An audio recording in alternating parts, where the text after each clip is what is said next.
President Trump attacks CNN on a regular basis, but he usually focuses on the domestic side of the network, his least favorite cable news station, making his post on Twitter this weekend about CNN's international arm something of a rarity. Fox News is much more important in the United States than CNN, but outside of the US, CNN International is still a major source of fake news, and they represent our nation to the world very poorly, Mr.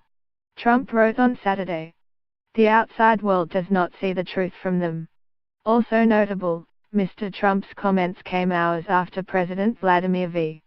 Putin signed a law that requires certain American media outlets working in Russia to register with the government as foreign agents, essentially identifying them as hostile entities.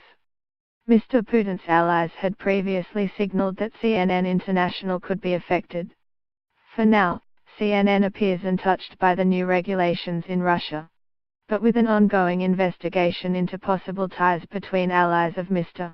Trump and Mr. Putin, the timing and content of Mr. Trump's tweet were quickly dissected for potential hints at a connection. Was this a sign that the two had united against a common foe? The White House did not respond to an inquiry on Monday, and CNN said that it had not been contacted by Russian authorities about the matter. So far, the regulations appear to predominantly affect branches of Voice of America and Radio Free Europe/Radio Liberty, which are both overseen by the American government. Complicating matters was the origin of Russia's crackdown on American news outlets, which had been prompted by events recently put into motion by the Justice Department. Russian officials have made clear that the regulations were tit-for-tat retaliation for a move by United States officials to register RT, the state-run Russian news group formerly known as Russia Today, as a foreign agent. American intelligence sources have accused RT of serving as a propaganda outlet during last year's presidential race, a charge that RT executives have vehemently denied.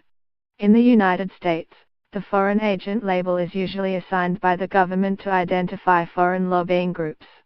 In Russia, the term can have darker implications, evoking Soviet counterintelligence efforts, and journalists at organizations covered by the new law are unsure how their work could be affected. For now, press advocates and news organizations said they were waiting to see how Russian authorities put the regulations into effect. Our journalists on assignment are harassed by Russian authorities and face extensive restrictions on their work, John F. Lansing, chief executive of the Broadcasting Board of Governors, which oversees Voice of America and Radio Free Europe, wrote in a statement.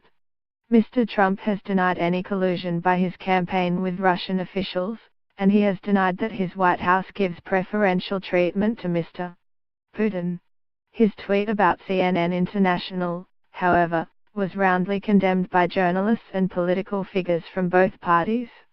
Trump's eagerness to win the favor of autocrats remains one of the most concerning aspects of his presidency, said Alex Conant, a Republican strategist and communications director for Senator Marco Rubio's presidential bid.